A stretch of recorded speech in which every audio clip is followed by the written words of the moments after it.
projets de pose de tuyaux d'une longueur d'environ 23,7 km ont été mis en œuvre dans le cadre du programme de remplacement des tuyaux, de Pipe Replacement Programme, dans la circonscription numéro 8. Donc Saint-Pierre, Bonneveine, Quartier militaire, Villemain, Nouvelle Découverte, Verdun et Saint-Julien-d'Eutemont. Les travaux de remise en état des routes sont terminés à l'exception des régions de Verdun et de Saint-Julien-d'Eutemont, où respectivement 1,1 km et 1,6 km de route doivent être remis en état. Monsieur le vice-président, j'apprends également que la région de Verdun, le contrat de réfection de la chaussée, donc pour refaire le chemin, a été attribué à 36 West Construction Limited le 15 avril 2026. Les travaux de remise en état de la route devraient commencer en mai 2026, cette année-ci, dans quelques jours, j'espère, et s'achever en mai 2026. Donc un mois, en quelques semaines, on essaiera de terminer ce travail. Concernant la région de Saint-Julien-d'Eutemont, j'ai été informé que la réfection définitive de la route sur 3,8 km sur les 5,4 km a été achevée. Cependant, en raison d'une enquête menée par la Financial Crime Commission sur l'entrepreneur, les travaux ont été suspendus en 2025.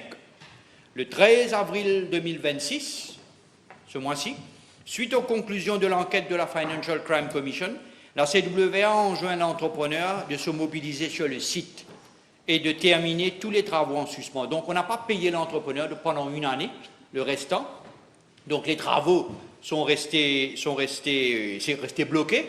Et donc, après enquête, la FCC nous a informé que le travail, l'entrepreneur peut continuer, notamment la pose des tuyaux, y compris la mise en service du tuyau principal d'ici juin 2026.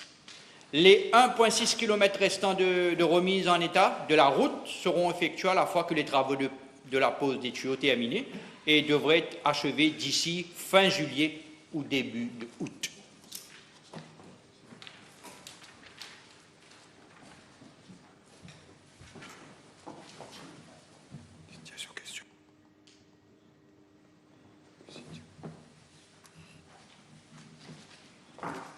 Any supplementary?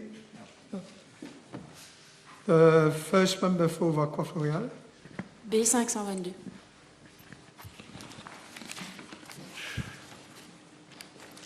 Mr. Deputy Speaker, sir, as the House may be aware, in 2020, the then government adopted a policy decision to include cycle lanes in all newly constructed roads. In line with this government policy, the RDA has implemented cycle tracks as part of major road infrastructure projects since 2020. These tracks, typically located on one side of the road and having widths between 2.6 meter and 2.8 meter, were intended to encourage cycling as an alternative eco-friendly mode of transport. At present, there are certain road projects where cycle lanes have been or are being incorporated across 33 kilometers at a cost of about 546 million rupees.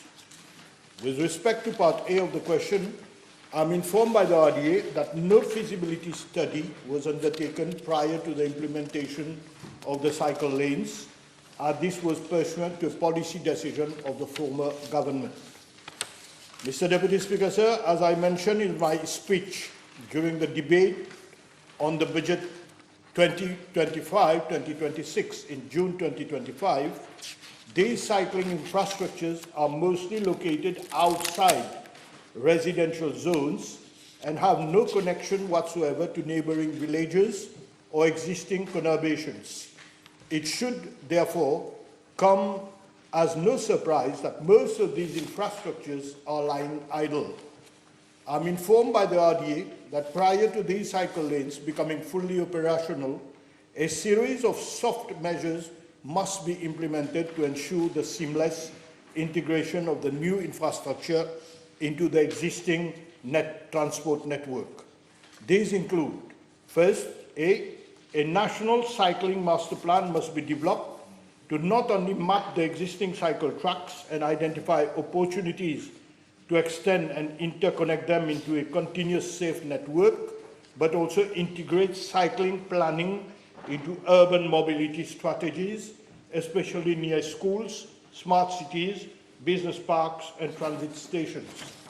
B, with a view to improving connectivity and accessibility, existing cycle tracks should be linked with new dedicated lanes, footpath, and green corridors. In addition, proper wayfinding signage, lighting, crossings, and end-of-trip facilities, bike racks, rest areas should be provided. C, campaigns should be launched to encourage cycling for short commutes, health benefits, and environmental impact. Moreover, local councils and private sector should be engaged as partners to promote community cycling events. And D, a nationwide cycling infrastructure inventory and usage monitoring system should be implemented to assess demand, plan upgrades, and measure impact. Mr. Deputy Speaker, sir, with regard to Part B of the question, given that this is a relatively new policy, I'm envisaging to set up a committee to be chaired by the Permanent Secretary of my ministry and comprising all relevant stakeholders, namely representatives of the Ministry of Housing and Lands, the Ministry of Land Transport, the Ministry of Local Government, the Police Department, the TMSU, and the RDA. This committee will be responsible for assessing the usage levels of cycle lanes, their impact on accident reduction, and overall user satisfaction, with a view to guiding future policy decisions, alternate use of these facilities, and improvements, if any. Yes. Je vous remercie. Avant de s'engager dans des new dedicated lanes, est-ce que le ministère envisage une étude ou même un audit indépendant pour s'assurer de l'utilité, de la rentabilité et de la sécurité des pistes existantes et des nouvelles pistes envisagées?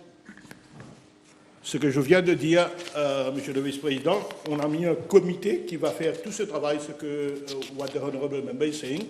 This committee will look into the usage, the proper usage of the existing cycle lanes, and in the future, whether we are going, because it costs a lot of money. You can imagine ₹500 million have been invested in these cycle lanes, and I can say that it is lying almost idle, and some you will see grass, and c'est décalé avec la route principale. If you go in the La Brasserie Road, you're not going to even see the cycle lanes. So a whole study will have to be done, and then we are going to decide. Another one? Il y avoir un timeline pour le National Cycling Master Plan? I cannot put a timeline, but what I will do, I will ask the RDA to work rather fast, because anyway, for the forthcoming projects, for example, for the M4 project, there is no, we have not inserted cycle lanes in the M4. This is the big major project that will come, the next big project that will come. So they can work at their ease, because in that project there is no cycle lane. So they will take their time and produce a master plan. Honourable Second Member for Granville. Thank you, Deputy Speaker. Sir, B523. Thank you. Thank you very much. Mr. Deputy Speaker, I wish to inform the House that government is fully cognizant of the operational constraints that may be faced by fruit and vegetable sellers, particularly those operating in regions located at some distance from the national wholesale market at Wotton. Now, while the national wholesale market, presently operated by the Agricultural Marketing Board, has been established to bring aggregation in the marketing of agricultural produce, it is not intended to operate in isolation, nor as the sole channel of distribution. Government is, in fact, pursuing a progressively decentralization and facilitative approach aimed at bringing markets closer to the stakeholders and enhancing accessibility across regions. In this context, the proposal to make use of existing infrastructure, including farmer service centers, for the setting up of satellite or mini wholesale facilities is being given due consideration by the Ministry. Mr. Deputy Speaker, sir, I'm informed by Agricultural Marketing Board that such approach would enable improved proximity of supply for operators, not only in the northern region, but also in the eastern region. It will reduce logistical and transportation costs, greater participation of planters, auctioneers, and traders at the regional level, and a better alignment with government's broader objectives in terms of environmental sustainability. By bringing aggregation and distribution point closer to production zone and end markets, transport distances can be reduced, thereby lowering fuel consumption, easing road congestion, and ultimately reducing the carbon footprint associated with the movement of agricultural produce. Enhancing the freshness of agricultural produce, our short supply chain allows fruits and vegetables to reach markets more rapidly and with less handling. This not only improves quality for consumers, but also reduces spoilage and losses for planters and traders, and enhance regulatory oversight at the regional level. In fact, it would allow the Pesticide Regulatory Office to engage more closely with planters, traders, distributors through the proximity-based monitoring and sensitization. Now, relevant technical assessment, Mr. Deputy Speaker, will be undertaken by my ministry with a view to determining the feasibility, operational model and modalities under which such decentralized facilities will be implemented in an efficient and sustainable manner. These assessments are expected to be completed within the short term with a view to informing subsequent decision.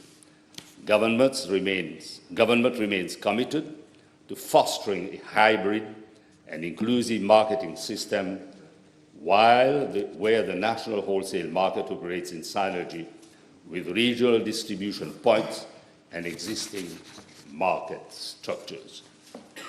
Yes. Thank you, Deputy Speaker, sir.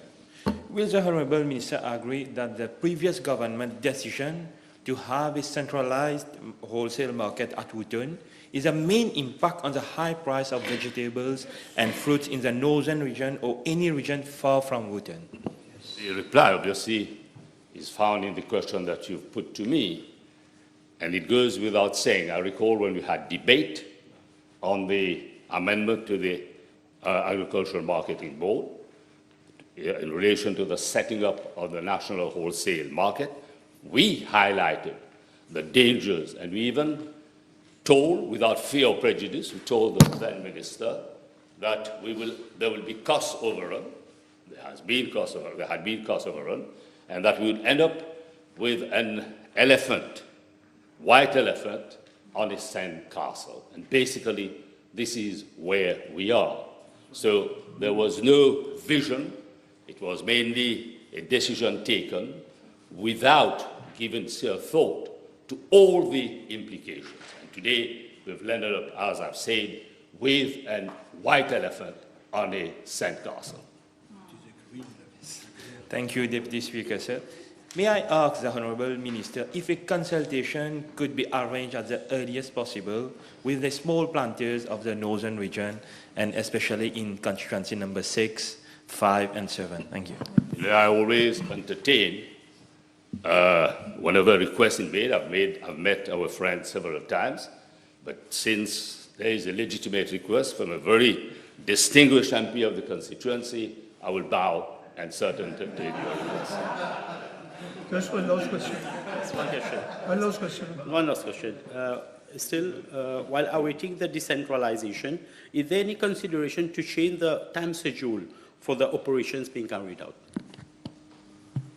Well, I cannot be specific, but certainly we won't like fools for a shit who are angels fear to tread, but we certainly will entertain your legitimate request. Honourable Second Member for Rodrigues. Thank you. B-stroke 524.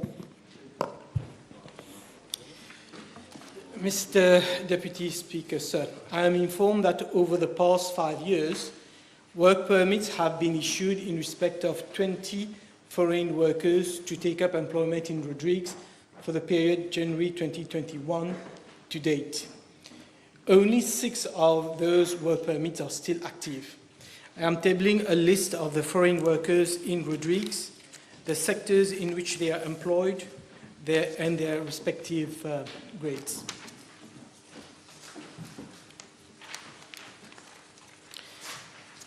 As regards Part A2 of the question, my ministry is in the presence of 2 applications for work permit for foreign workers to work in Rodrigues, and these are under consideration at the level of the ministry. As for Part B of the question, I am informed that there is a labour office in Port-Maturin which operates under the aegis of the Commission of Tourism, ICT, Employment, Labour, Industrial Relations within the Rodrigues Regional Assembly. The primary role of the Labour Office is to ensure that employers comply with the labour legislation through inspection at workplaces, handling of complaints reported by workers to recover their legal dues, and as last resort through court action against non-compliant employers. Mr. Deputy Speaker, sir, I wish to point out that it has been reported to my ministry that employers in Mauritius have been redeploying their foreign workers to Rodrigues. These workers are holders of a work permit or a certificate of exemption to work only in Mauritius. And without the prior authorization of my ministry, employers are not allowed to transfer foreign workers to Rodrigues. Last week, officers of my ministry and myself held meetings in Rodrigues with the Commissioner, Head of Department and Officer of the Commission. We agreed that my ministry will not issue any work permit to foreigners to work in Rodrigues without the prior clearance from the Commission. My ministry is also working with the Occupational Safety and Health Department of the Commission in Rodrigues for the issue of lodging accommodation permits for premises where the foreign workers in Rodrigues will reside. Okay, one question. Thank you, Honourable Minister. May I ask the Honourable Sir whether his ministry has implemented any capacity building or training for the local public officers in Rodrigues to deal with those foreign workers, mainly in regards to inspection and registration of complaints. If not, will your ministry, in collaboration with the local authority, consider this much needed request? Absolutely, Mr. Deputy Speaker, sir. Last week we had a very fruitful meeting where we've agreed to make sure that the labour officers in Rodrigues will get adequate training, whether in Mauritius or officers from my ministry will come to Rodrigues to do the training, or we'll do it by way of video conferencing. And we are also working on the legal implication, because there seems to be an issue with the issue of lodging accommodation permit, which is issued by my ministry and not RRA. So we are taking all this into consideration, Mr. Deputy Speaker, sir. Second member for Benoît. Je vous remercie, Monsieur le Vice-président. B525. Mr. Deputy Speaker, sir, in September 2025, someone came to see me at the office to inform me about the alleged exportation and sales of subsidized flour to Comoros Island. My ministry has started an internal investigation and found that the fraud began no later than July 2024. In view of the seriousness of the allegations and the possible diversion of flour intended for subsidized bread production in Mauritius, on 14th of October 2025, the Mauritius Police Force was requested to investigate into the matter with a view to determining the source of procurement of the flour exported by Mr. Mwendze.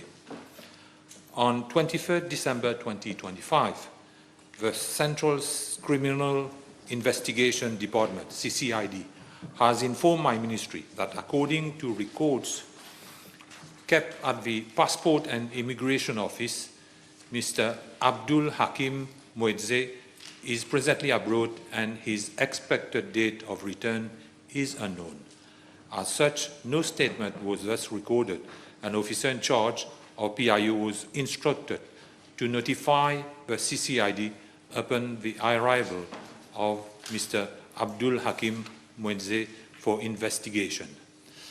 Subsequently, on 6 March 2026, a request was also made to the Financial Crimes Commission to investigate into the matter and to determine whether any offence falling under its purview that may have been committed. As reported in the press, Mr. Abdullah Hakim Mwendze was arrested on 18th April 2026 by the Financial Crime Commission. Mr. Babu Virendranath Singh Gaurisankar, a 54-year-old director of Rider Express Company Limited, was also arrested on 20th April 2026. He is suspected of having conspired with Mr. Abdul Hakim Mwendze while acting in his capacity as director of Rider Express Company Limited. The investigation is still underway. In addition, my ministry is working on corrective measures which include the introduction of specific regulations to prohibit the export of subsidized goods without prior authorization. Mr. Deputy Speaker, sir, as regards Part B of the question, since July 2024 till date, 287.5 metric tons of flour have been exported to Comoros Island. Investigations are still ongoing to determine with certainty the exact origin of all quantities concerned and whether all or part thereof consisted of subsidized flour.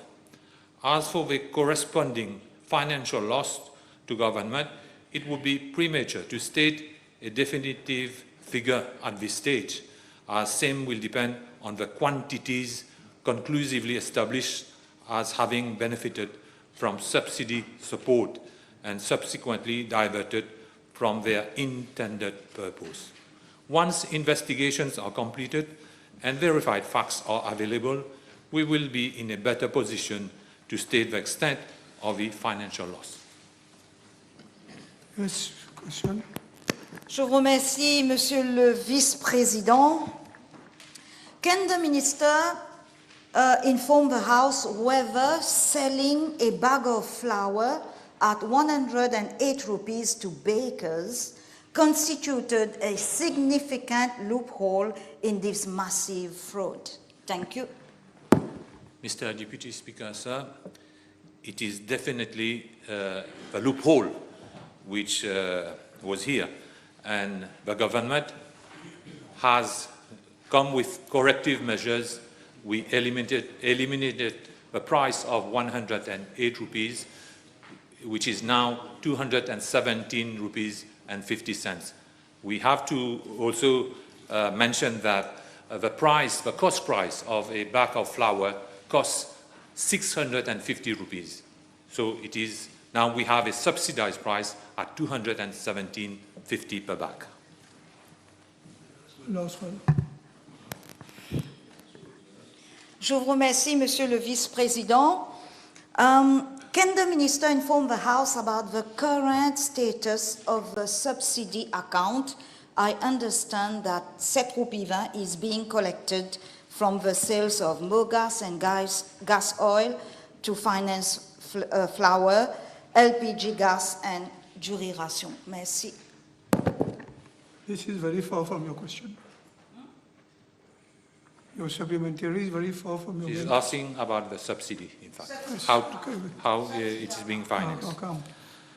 So, in fact, we have a deficit in the subsidy account. So let me give you the details. As at 30th of June 2022, there was a deficit of 871 million rupees. As at 30th of June 2023, there was another deficit of 243,000 rupees. As at 30th of June 2024, another deficit of 109 million rupees. As at 30th of June 2025, 681 million rupees. So the total is 1.9 billion rupees. This is why we have come with corrective measures. The Honourable Fourth Member for Rodrigues. Mr. Deputy Speaker, sir, B526. Thank you very much, Honourable Member. Mr. Deputy Speaker, I'm informed by the Food and Agriculture Research and Extension Institute that currently 24,385 pigs are being reared in Mauritius. As for Rodrigues, the Commissioner of Agriculture, Rodrigues has informed that for the period January to December 2025, about 14,200 pigs were reared in Rodrigues. Mr. Deputy Speaker, with regard to Part A of the question, statistics available at Statistics Mauritius show that the import of pork products for the year 2025 for Mauritius was around 1,300 tons, and these products were imported from Spain, Brazil, France, China, Denmark, Australia, Italy, and Turkey. As for local pork production for the year 2025, 695 tons of meat were delivered to the market after slaughter at the Mauritius Meat Authority. For statistics on pork products for Rodrigues, the Commissioner of Agriculture, Rodrigues, has informed that the Ministry, based on assumptions made and on slaughter statistics for the past few years, it is estimated that the demand for pork in Rodrigues for both consumption and processing is approximately 485 tons per year. Mr. Deputy Speaker, sir, with regard to Part B of the question, the facilities and support available to breeders by this government comprise of feed subsidy, breeders support scheme, and grant scheme. Under the feed scheme, pig breeders registered by Small Farmers Welfare Fund are provided vouchers of 20 rupees per kilogram of feed purchased up to a maximum of 800 kilograms per breeder. For financial year 25-26, 122 pig breeders out of 128 registered pig breeders of Mauritius have benefited from the scheme. As for the Breeders' Support Scheme introduced in 2025, breeders can avail of subsidies and grants for, amongst others, reinforcing biosecurity at farm level, acquisition of green technologies, drilling of borehole facilities, acquisition of modern and innovative technologies, and product packaging and marketing. 15 applications received for these schemes are under process by the Small Farmers and Welfare Fund, awaiting further information from applicants. As regards the grant schemes, breeders are provided subsidies for the purchase of agricultural equipment, upgrading, construction of pigsty, acquisition of CCTV, and rainwater harvest.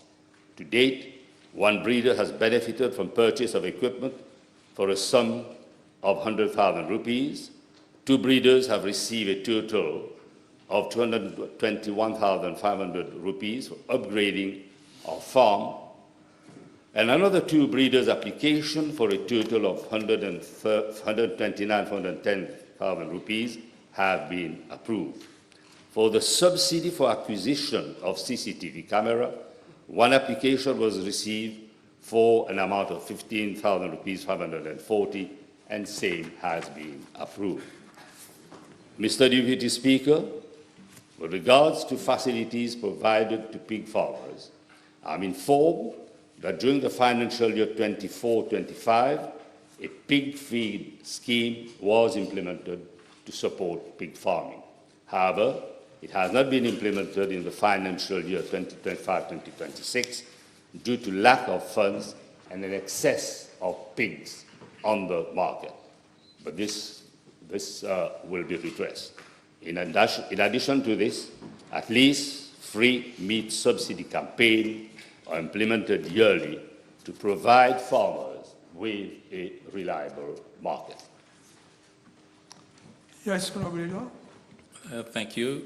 I thank the Honourable Minister for his reply.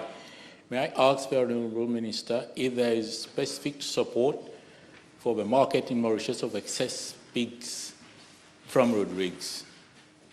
I wouldn't venture and dare to venture, but you can rest assured that there is parity of esteem in respect to the facilities being extended to Rodrigues. And I have said, if there is a shortcoming, it will be addressed forcefully and meaningfully. Yes. Thank you, Mr. Deputy Speaker. Marks with the Honourable Minister, the lost consignment of live pigs exported to Mauritius from Rodrigues dated back in 2015. May I know whether there is discussion by your ministry with local authorities in Rodrigues to resume live importation of pigs with all required sanitary and or veterinary protocols? Yeah, as you say, subject to that there is full compliance to sanitary and phytosanitary norms, certainly this could be entertained, but I cannot give you a decisive reply. Just one more, Mr. Deputy Speaker, sir. Marks Honorable, rightly so, you mentioned that there's a surplus of around 14,000 pigs in Rodrigues. Question pour scope dans Rodrigues, Monsieur Speaker. Yes.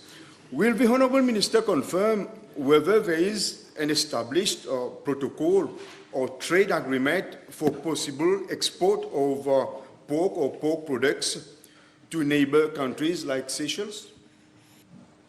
But this matter has to be raised at the level of the Indian Ocean Commission, and we have to make sure that, there's compliance to sanitary and phytosanitary norms.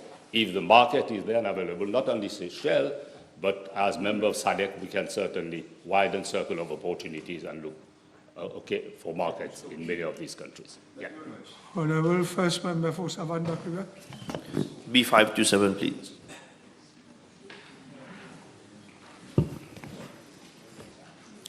Mr. Deputy Speaker, sir, at the very outset, I wish to inform the Honourable Member that my ministry is not responsible for dredging or desilting works at Labalis boat passage, as this does not fall under our jurisdiction. Therefore, the District Council of Black River has neither carried out desilting works at Labalis boat passage, nor does it have the legal mandate to undertake such coastal dredging works. I am also informed that the District Council has not received complaints regarding navigational difficulties at that particular location.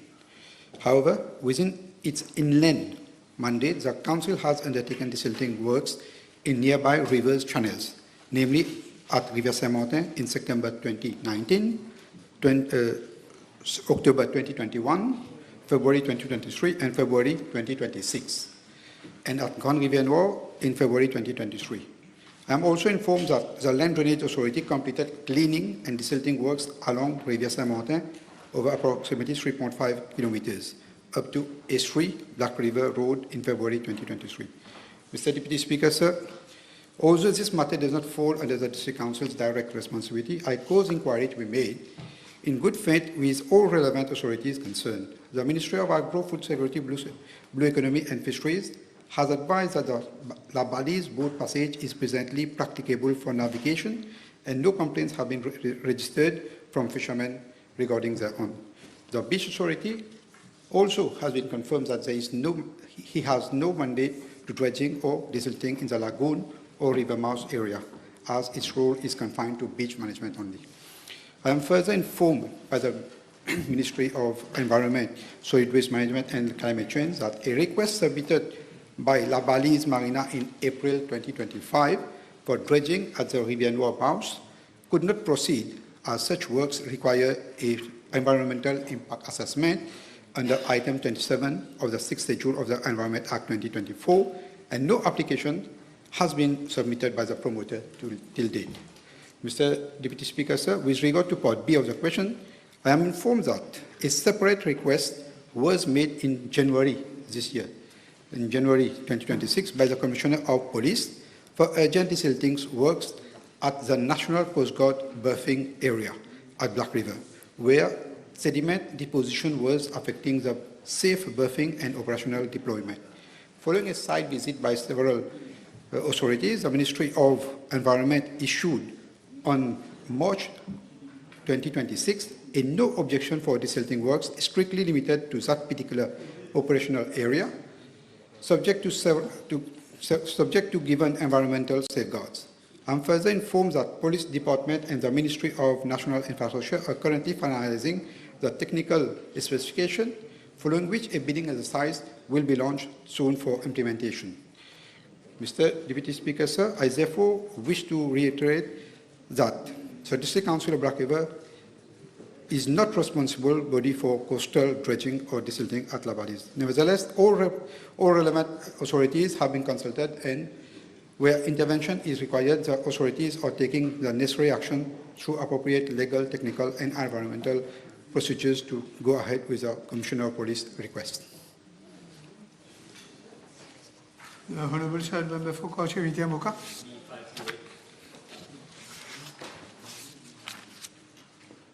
Mr. Deputy Speaker, sir, I wish to inform the House that the disruptions to the electricity supply at Mohanlal Mohit Government School situated at L'Avenir are currently localized to 5 classrooms within a single block.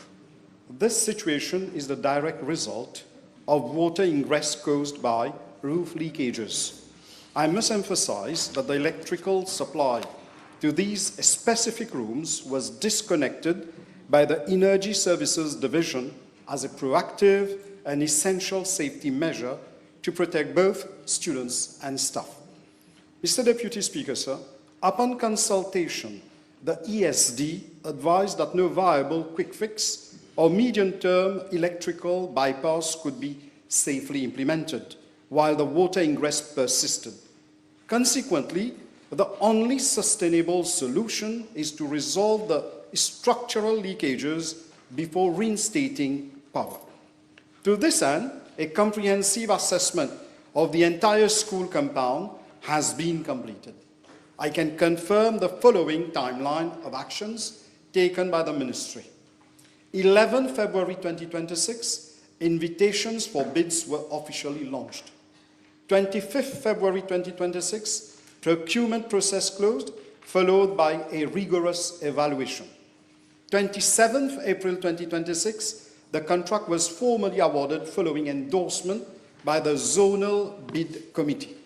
Mr. Deputy Speaker, sir, physical works on site are tentatively scheduled to commence during the first week of May 2026. The scope of work, which includes extensive roof repairs and associated remedial tasks, is expected to last 4 weeks. Immediately upon completion of these repairs, the ESD will be directed to conduct a safety inspection and reinstate the power supply. We anticipate the classrooms will be fully operational by early June 2026. In the interim, I have been assured that robust contingency arrangements are in place to ensure that pedagogical activities continue without hindrance. The safety and educational continuity of our learners remain our absolute priority. Thank you, Mr. Deputy Speaker. Honourable members, the table has been advised that PQ is B533, B541, B543, B546, B548, B558 have been withdrawn. The Honourable Third Member for Flacq Bonacay. Thank you, Deputy Speaker, sir. B529. Mr. Deputy Speaker, sir, I wish to inform the House that the National Pension Fund was established under Section 37 of the National Pension Act 1976, which shall be administered by the Minister of Social Security in accordance with the Finance and Audit Act.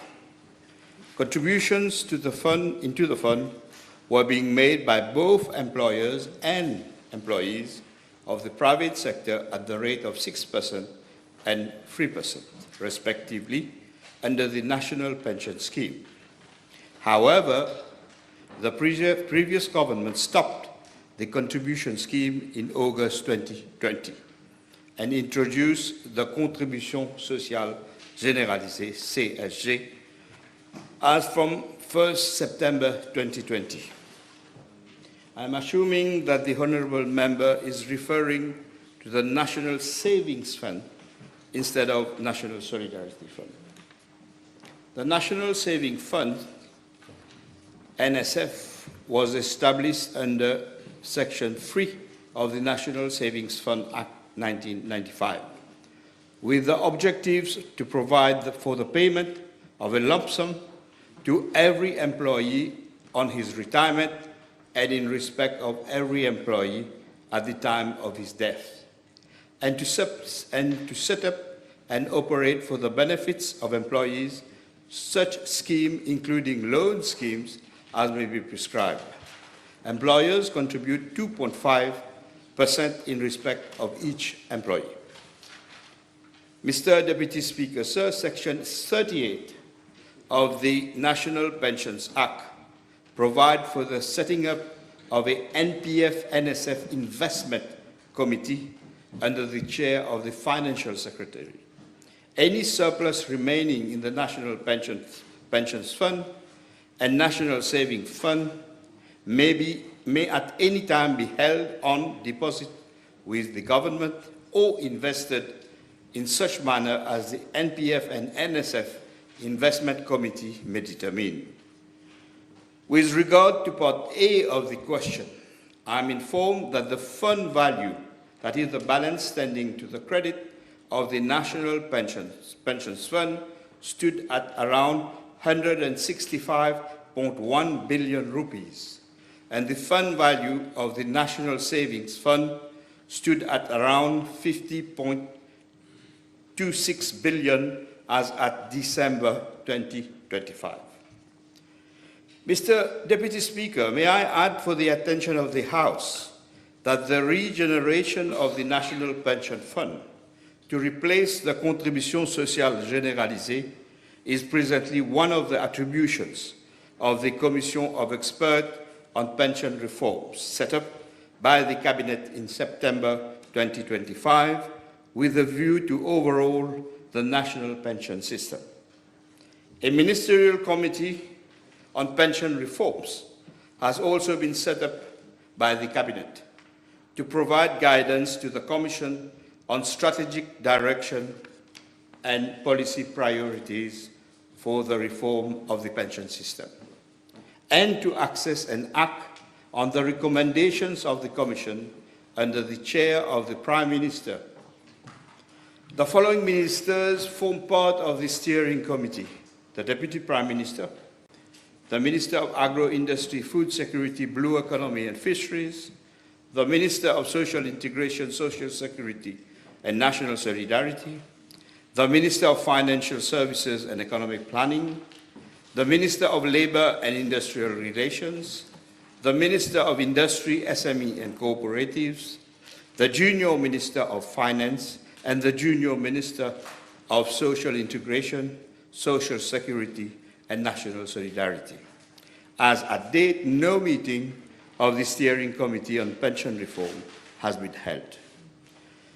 Mr. Deputy Speaker, with regard to Part B of the question, I wish to inform the House that the fact that these two funds are investment funds and they constantly buy and sell on a day-to-day basis. And as a matter of example, NPF has purchased some 222 billion rupees of government instruments over the past 10 years. And these investments have matured and being reinvested. As at 31st December 2025, the NPF return on investment was 7.25, and the NSF return on investment was 7.21%. And as at 31st December, an annual return of both NPF and NSF since 2015 are being tabled. Thank you, Mr. Deputy Speaker, sir. The Honourable Second Member for Rodrigues. Yes, thank you. B-stroke 530. Thank you very much, sir. Mr. Deputy Speaker, as at date, there are 2,506 registered fishermen or fishers. And in accordance with Section 120, bracket 3 of the Fisheries Act, every fisherman must be issued with a fisherman registration card along with a fisher identity card. Moreover, Section 121 of the Fisheries Act provides that every registered fisher shall have in his or her possession his or her fisher identity card while engaging in fishing or fishing-related activities. The fisher ID card, which is a hard and waterproof plastic card, contains the following details: full name, address of the fisherman, fisherman registration number, name of fisheries post where the fisherman is registered, mode and ground of fishing, and name of the fish landing station concerned. Mr. Deputy Speaker, hence there is today both a plastic fisher identity card and a fisher registration card, which is a 14-page paper basket booklet. Now, being given that the fisher registration card is prone to damage when in contact with water, a plastic fisher identity card has been issued to every single registered fisher around the island. As of now, both fisher identity card and fisher registration card are serving the purpose for which they are meant. Honourable Second Member again. B532. Yes. Ah. B532. Deputy Speaker, sir. Mauritius, being a small island developing state, is highly vulnerable to climate-related hazards, such as severe tropical cyclones, flash floods, sea level rise, massive beach erosion, and heat waves, among others. As such, the country and our people are at great risk and is exposed to changing climate conditions and crises. Having registered our first climate-related disaster in 2013 with the death of 11 of our citizens, Mauritius have put in place its first major legal and institutional framework to mitigate climate risk and response to climate emergencies. The National Disaster Risk Reduction and Management Act was enacted in 2016.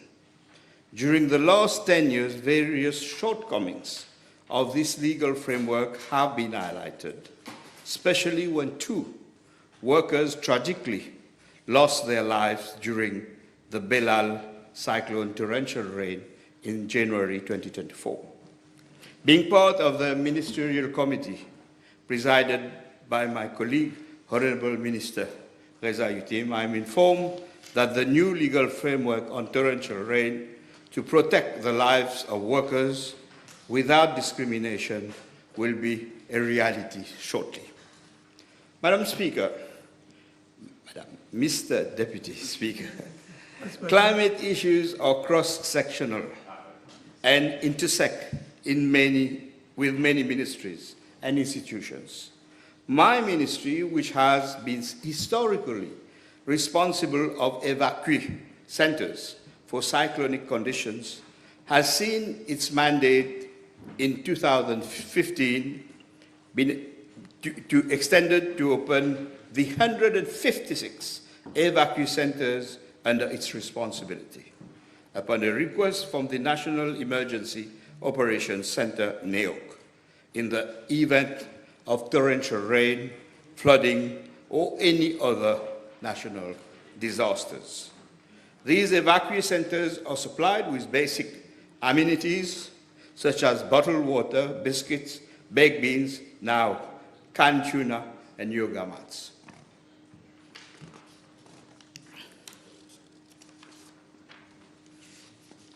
Mr. Deputy Speaker, sir, I am further informed that in accordance with the Social Aid Regulations 1984, a cyclone allowance of 250 rupees is payable to person per night spent at the evacuee center, and a flood allowance amounting to 250 rupees is payable for damaged foodstuffs per person per day for a maximum of 3 days upon presentation of a police memo.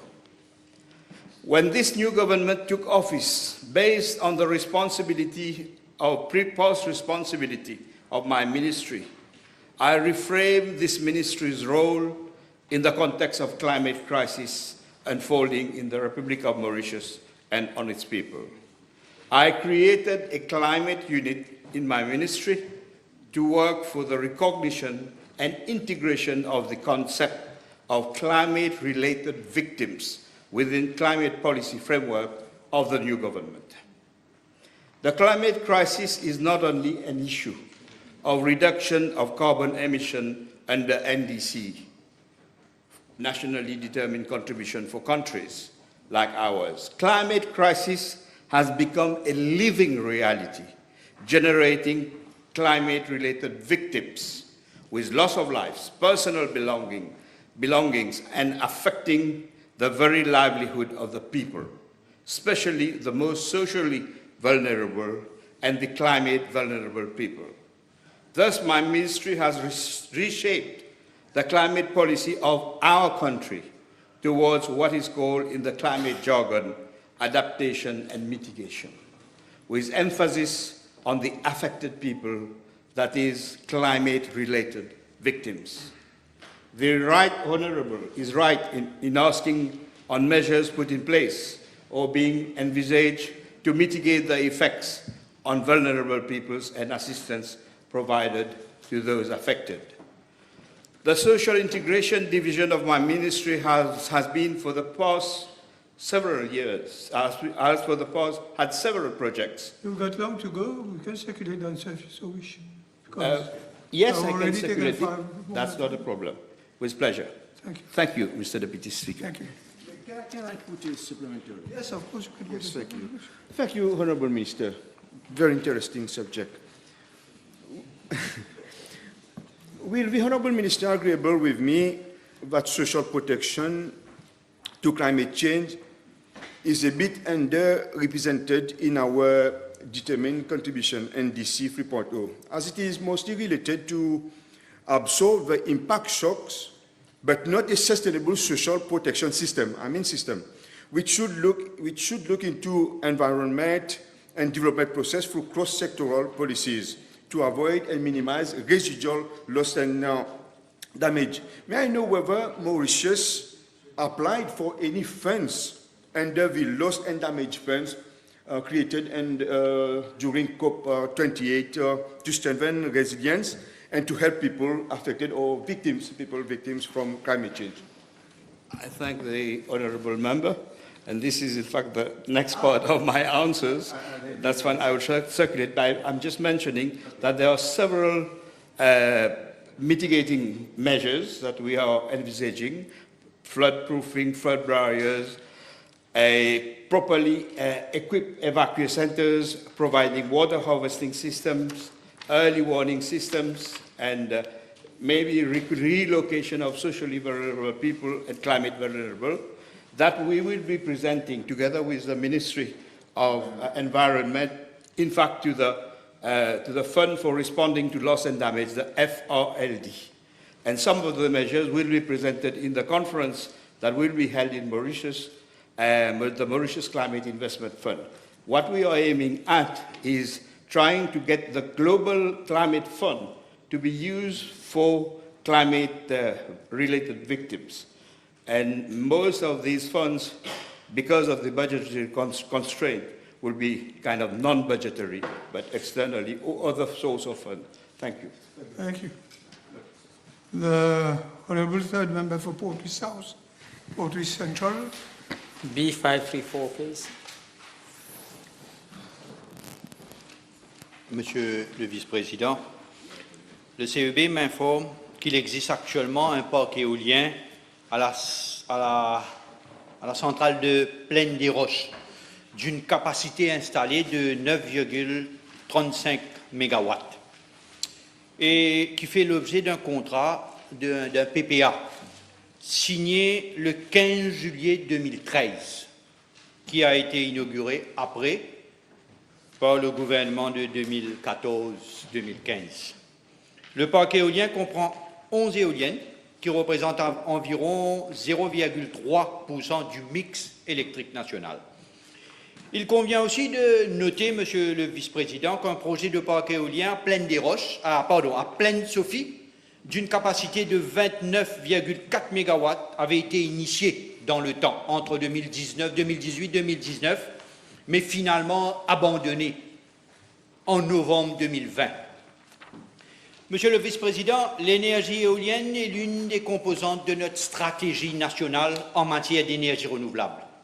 Mon ministère, le CEB, Marina, IMO, entend diversifier le bouquet énergétique renouvelable en combinant à moyen et à long terme des technologies éprouvées, comme l'éolien, le solar et d'autres technologies telles que l'éolien en mer. Concernant les points A et B de la question, Monsieur le Vice-président, le CEB propose, là, actuellement, nous proposons d'étendre le parc éolien de Plaine des Roches d'une capacité supplémentaire de 15 à 20 MW.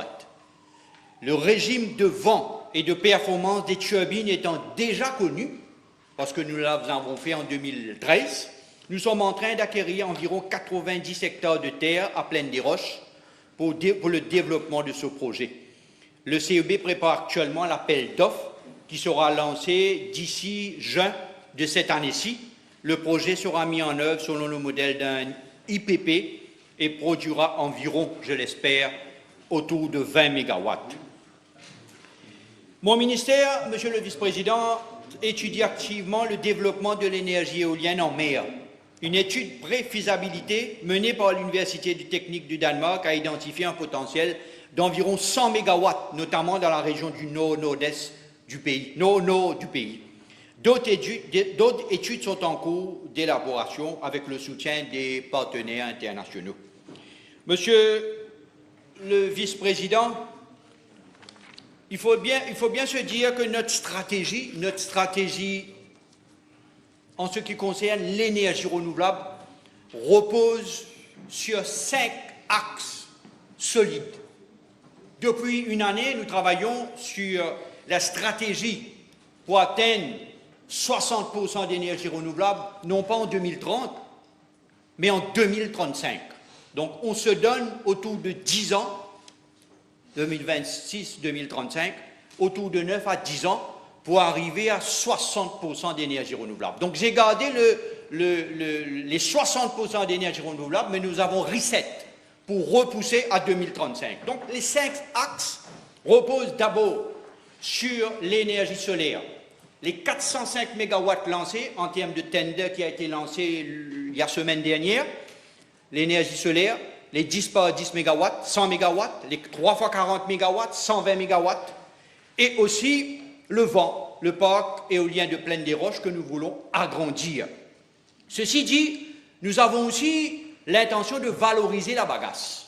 Et comme personnellement, je l'ai dit à plusieurs reprises, je le crois à plusieurs reprises, il n'y a pas de bagasse. La bagasse, à mon avis, n'a pas d'avenir si nous ne faisons pas ce que d'autres pays l'ont fait avant nous, c'est de phase out le charbon graduellement par la biomasse. Et en parlant de biomasse, nous parlons de wooden chips.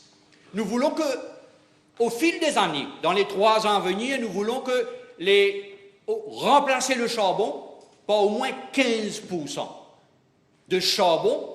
On va brûler en l'entrecoupe ensemble avec la bagasse. Donc c'est la biomasse. Nous avons aussi lancé le Household Project sur les toits des maisons. Ça forme partie des 5 axes que nous avons identifiés pour les 10 ans à venir. Les households. Donc, vous mettez un panneau de 10 kW sur votre maison sans la permission du CEB. Je l'ai dit à plusieurs reprises, l'un des blocages que j'ai remarqué depuis très longtemps et aussi en tant que ministre, c'est que le CEB prend son temps, 4 mois, 5 mois, 6 mois, 1 année pour vous donner la permission de mettre des panneaux pour être autonome chez vous. À mon avis, c'était une aberration. C'est pour cette raison que j'ai demandé de lever cet obstacle pour que, dorénavant, n'importe qui dans ce pays qui veut être autonome de 10 kW, vous mettez sur votre maison et vous avez l'autonomie pour vous personnellement et de revendre aussi avec le CEB.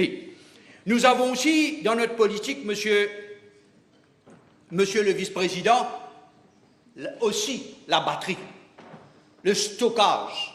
Notre problème à nous, c'est de 6h à 10h, de 6h à 9h du soir. Nous avons la pointe. Le CEB étant sous la pression.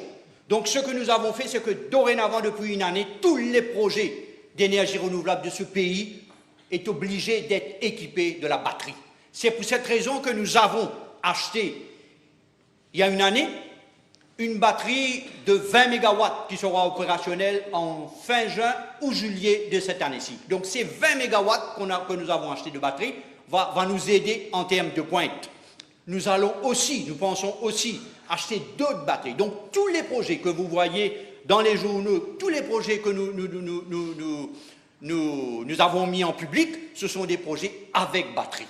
Donc c'est obligatoire. Dernier point de notre axe dans la stratégie énergétique, monsieur le vice-président, c'est l'efficacité énergétique, la sobriété énergétique, l'efficience énergétique.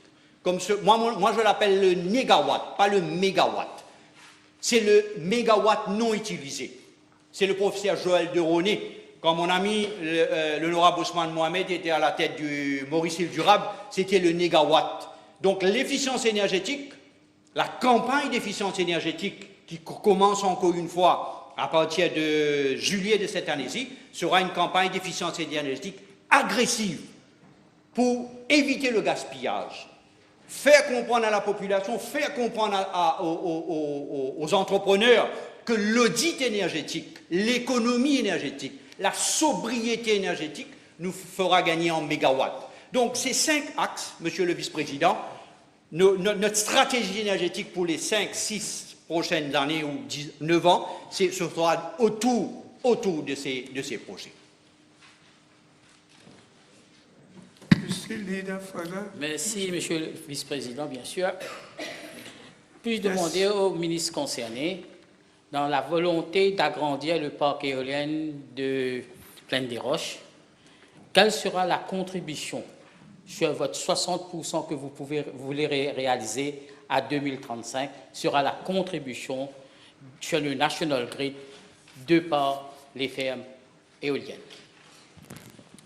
Ce que j'ai dit un peu plus tôt, Monsieur le Président, c'est que les parcs que nous avons à Plaine des Roches contribuent très peu, je peux dire très peu, 0,3% de notre mix énergétique. C'est pour cette raison que nous croyons au ministère, nous croyons qu'un bouquet énergétique fera l'affaire du pays. Vous savez, nous avons des demandes en pointe et nous avons aussi des demandes en baseload, comme on dit dans le jargon. Donc, le baseload, il y a peut-être 2 technologies qui peuvent répondre au baseload. Le charbon, l'huile load. Donc, nous sommes obligés d'avoir un bouquet énergétique. Un bouquet énergétique où vous avez le vent, où vous avez le soleil, où vous avez l'efficience énergétique, vous avez la bagasse, vous avez la biomasse, les wooden chips, mais aussi la batterie. Donc, la partie de éolienne va contribuer très minimement, si je peux dire, hein, à notre bouquet énergétique, mais cela va contribuer à ce que c'est un vrai bouquet. Vous savez comment c'est un bouquet, avec des roses et autre chose. Donc notre bouquet énergétique va comprendre beaucoup de fleurs. Merci. Okay, thank you. Honorable Second Member for Melrose Cameroon. Je vous remercie, Monsieur le Vice-président B535. Mr. Deputy Speaker, my ministry has been made aware of 7 alleged cases of child ill-treatment at the Twaha Academy boarding school. Mr. Deputy Speaker, on 1st April 2026, the Family Support Service of Flacq was contacted by the Bel Air Rivière Sèche police station to report that 2 minors, MZZHM, aged 15, and MAI, aged 14, had stated that one, Mr. AP, principal at the Twaha Academy boarding school, had once given them a cigarette to smoke, after which they felt dizzy. The officers were informed that the 2 minors had been convened to record their statements on 2nd April 2026. The police was advised to inform the minors and their parents to attend the Family Support Service of Flacq after recording their statements at the police station.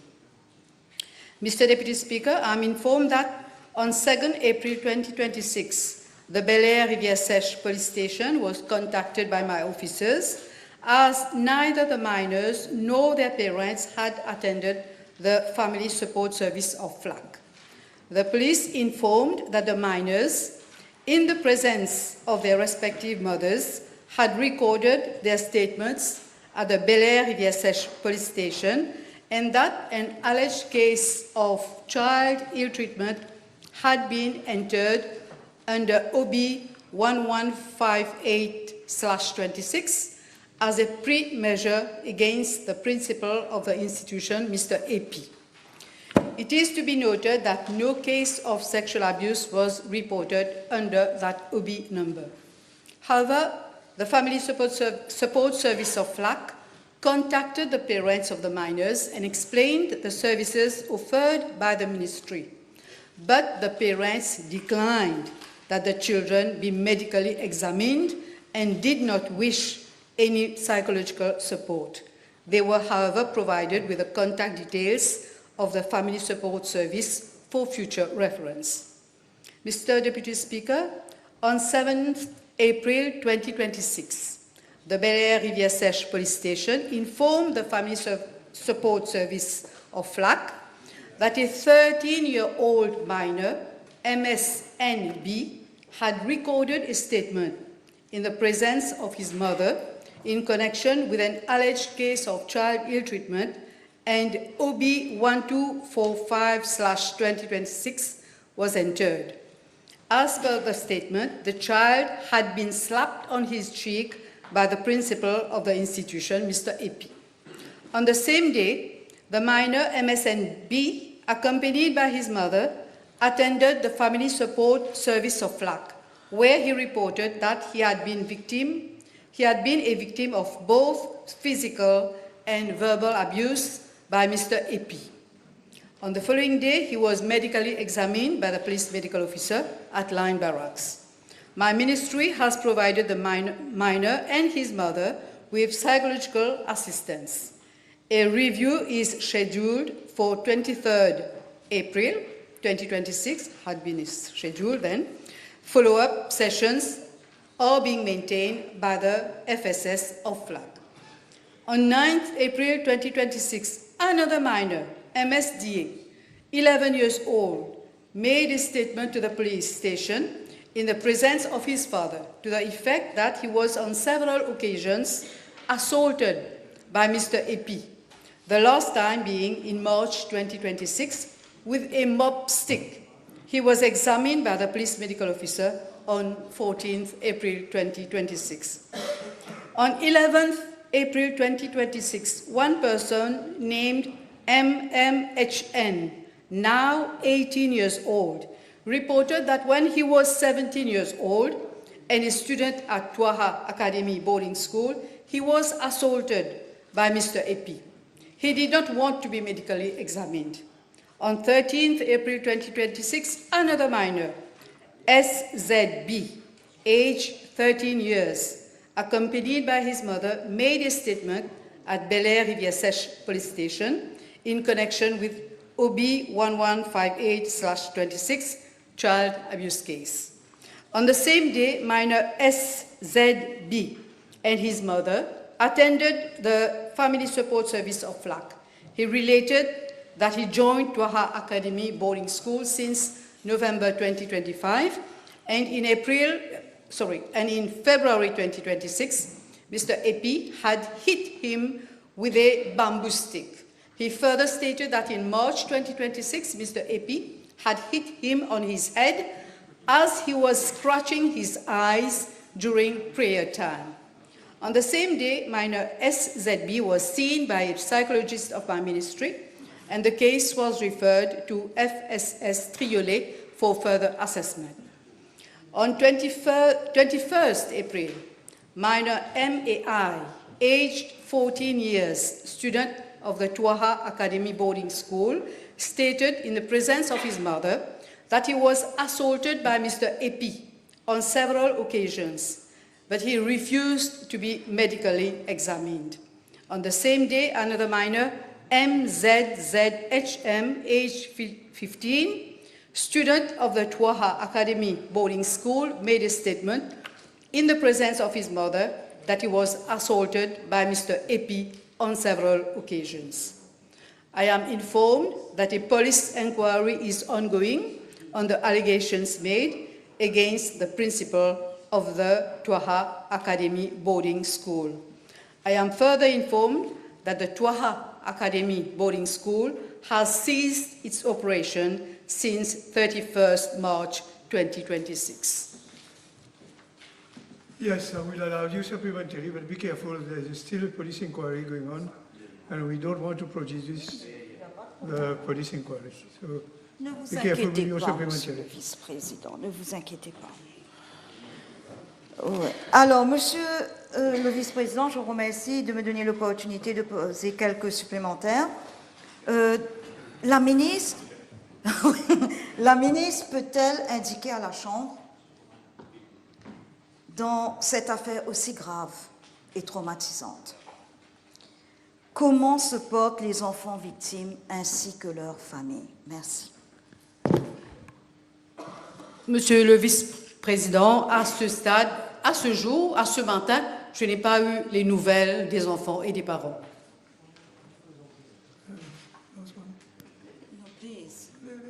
S'il vous plaît, Monsieur le vice-président. La ministre peut-elle déposer sur la table de l'Assemblée un relevé précis et daté du nombre de séances de soutien psychologique effectivement dispensées aux victimes et à leurs parents? Je vous remercie, Monsieur le vice-président. Monsieur le vice-président, je ne suis pas en présence de ces informations right now. Une dernière, Monsieur le vice-président. Je vous remercie, Monsieur le vice-président. La ministre peut-elle indiquer à la Chambre si son ministère a réellement la capacité d'assumer un suivi psychologique régulier et efficace compte tenu du nombre d'enfants qui se sont manifestés? Vous avez d'ailleurs listé les victimes, ainsi que leurs familles, ou admet-elle que les ressources actuelles sont insuffisantes pour répondre à l'ampleur des besoins? Je vous remercie, Monsieur le vice-président. Monsieur le vice-président, je pense que les psychologues sont suffisamment qualifiés pour support the families.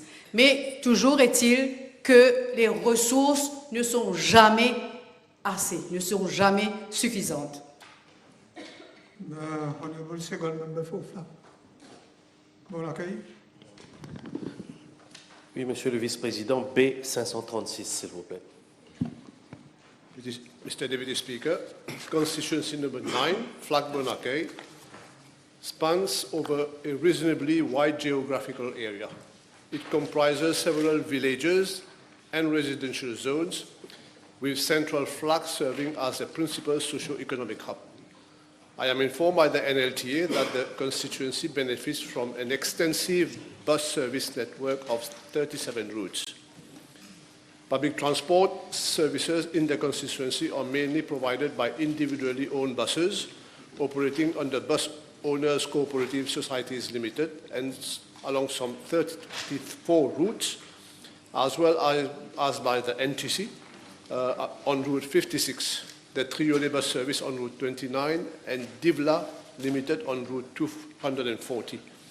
These 39 routes may be broadly grouped as follows: 6 routes serving the north, which include regions such as Goodlands, Corbeil, and Rivière-du-Rempart; 7 routes serving the region of Portuis; 9 routes serving the regions such as Curepipe, Wholesale, and surrounding areas; 8 routes serving the eastern coastal belt, including regions such as Belmar, Palma, Trou-de-Douce, and Poste-Lafayette; 5 routes serving as local and circular routes within the outskirts of central Flacq. In view of the extensive nature of this network, I'm tabling the full list of bus routes to and fro from constituency number 9. Deputy Speaker, sir, I am further informed by the NLTA that it has received representation from inhabitants of some localities on bus services. Following an assessment, it has been observed that the issue at hand is not so much the absence of routes, but rather the adequacy, frequency, and the financial viability of services on certain existing routes. The routes identified by the NLTA having inadequate services are Route 219, the description is in the list, Route 55A, and Route 54. Services along these 3 routes are provided by buses of other routes on a roster basis under the trip-based payment under a contract between the NLTA and Flacq Bus Owners Cooperative Society. It is worth underlining that previously twice buses were licensed along Route 218 and 2 buses were also granted licenses for Route 55A. All these buses could not continue providing services along these routes as they were mostly because they were uneconomical. The operators were bound to seek transfer of their license to other routes. The grant of licenses along these routes will therefore not solve the transport problems of residents of those regions, as for after a period of time, the new operators will not be able to sustain the services. The better solution, according to the NLTA, would be to increase substantially the number of paid trips being provided under the contracts with the cooperative society during both weekdays and weekends. This arrangement hopefully will better meet the needs of commuters, and although it may be costly, the more so as the Flacq Bus Owners Cooperative Society is requesting for a substantial increase in the rate of payment per trip. The NLTA has also informed that constituency number 9 has a total of 686 taxi car licensed to operate from 77 bases of operation, besides the 333 taxis licensed at hotels. Therefore, a total of 1,019 taxis out of 7,803, which is a total of 13%, the highest among all the 20 constituencies. Mr. Anilbechu will surely agree with me. These taxis cars mostly operate as taxi train, known as separate fares, and complement transport needs along corridors which bus services are either not operational or services are inadequate. To end, Deputy Speaker, sir, as part of my broader approach to closely monitor public transport issues across all constituencies, I shall shortly, as discussed, convene a meeting with the honourable members of elected constituency number 9 to discuss the matters in detail. I wish to underline that similar exercises have been carried out in other constituencies since my becoming Minister of Land Transport and have proven to be constructive in addressing ground-level concerns. Thank you. Yes, honourable member. Yes, Mr. Deputy Speaker. Will the Honourable Minister urge the NLTA to carry out a thorough investigation that will include checking whether annual revenue returns are being done by correct taxi operators at the MRA in order to track and, if needed, cancel the PSV licenses of those taxis which are inoperational today and allocate them to people who are willing to offer the service.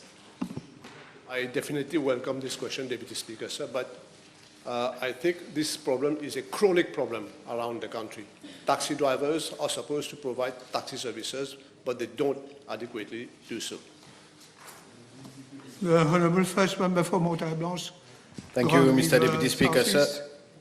B537.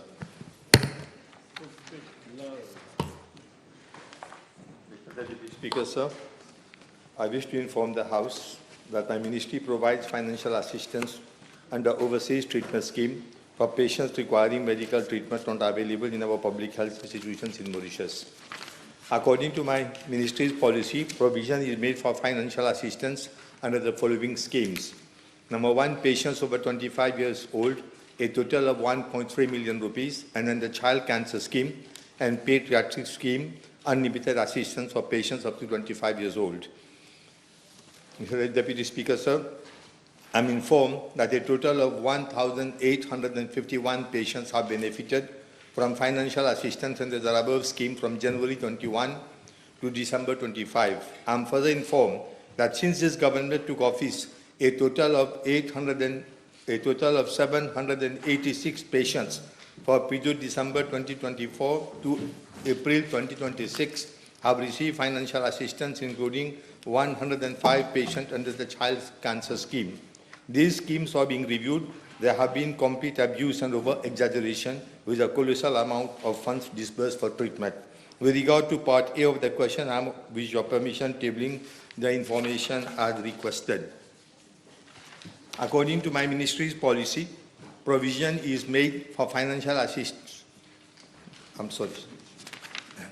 As regards part B of the question, my ministry is continuously implementing a series of measures aimed at strengthening public healthcare services at the national level.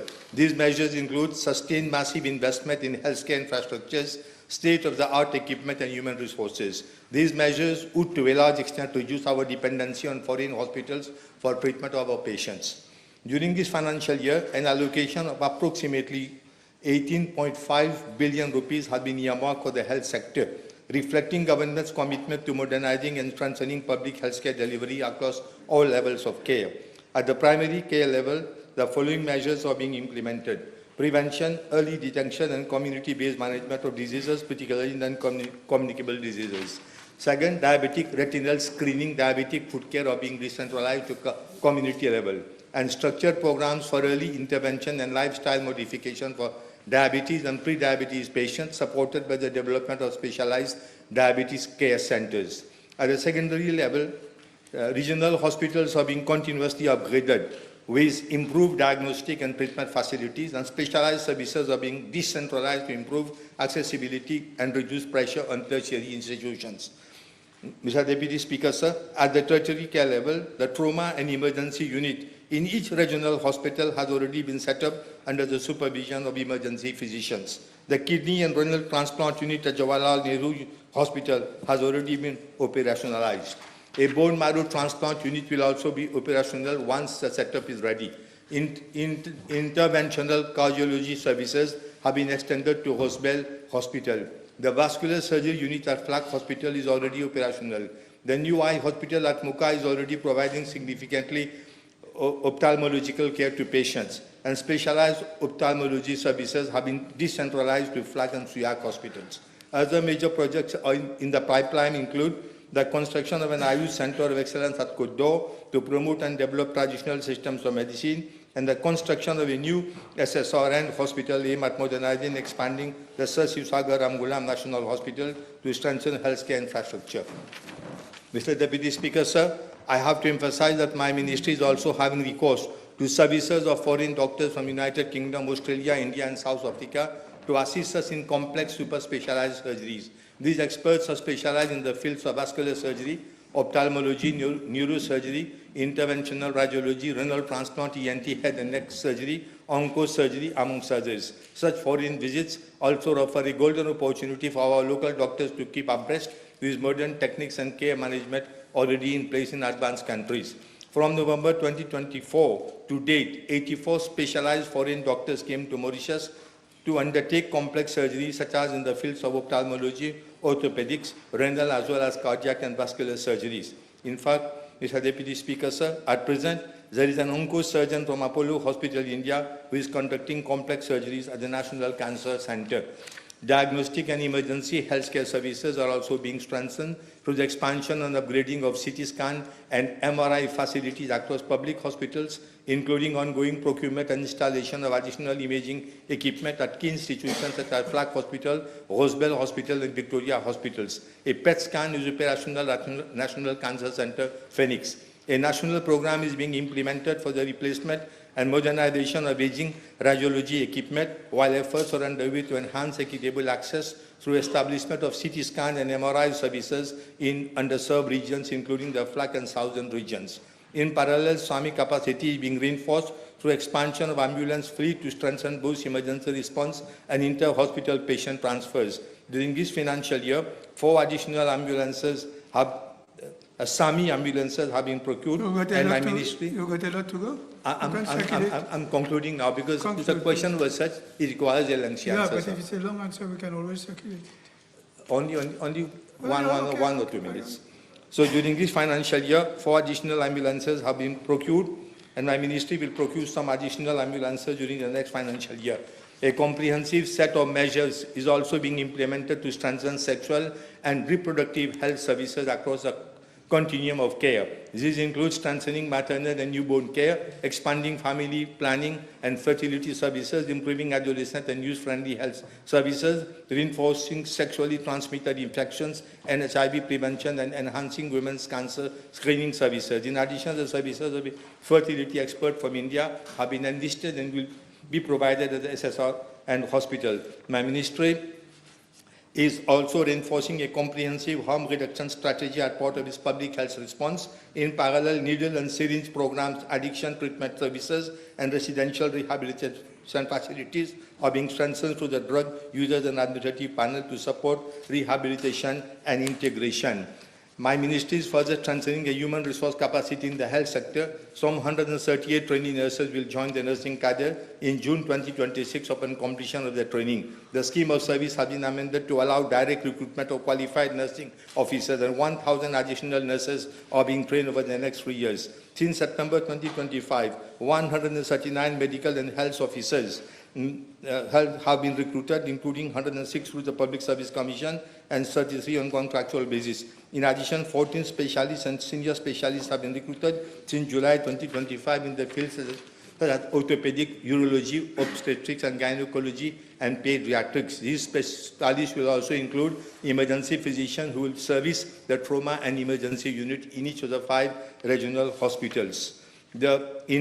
Through continuous investment across infrastructure, services, and human resources, and through a balanced approach encompassing prevention, treatment, and rehabilitation and specialized care, government is progressively strengthening the capacity of our public health system to meet the evolving needs of the population. This strategy is ultimately aimed at ensuring equitable access to quality health care locally, improving health outcomes for all citizens, and reducing dependence on overseas medical treatment in a structured and sustainable manner. Yes, Honourable. Yes, thank you, Mr. Deputy Speaker. I thank the Honourable Minister for his answer. As rightly pointed out by Honourable Minister, that diagnostic is very important. Is he aware that the MRI CT scan at National Cancer Center and Chagos Hospital are not working properly, and this is causing serious issues to the patients, and appointments are being given in December 2026? Well, I'm made aware that at the cancer hospital there have been a slight problem, but that has already been looked into. But I would like to add up that the last 10 years, much investment was not made in those equipments, and that is the reason why the cancer, for example, in Victoria, it must be above 10 years old, and repeated breakdowns do occur.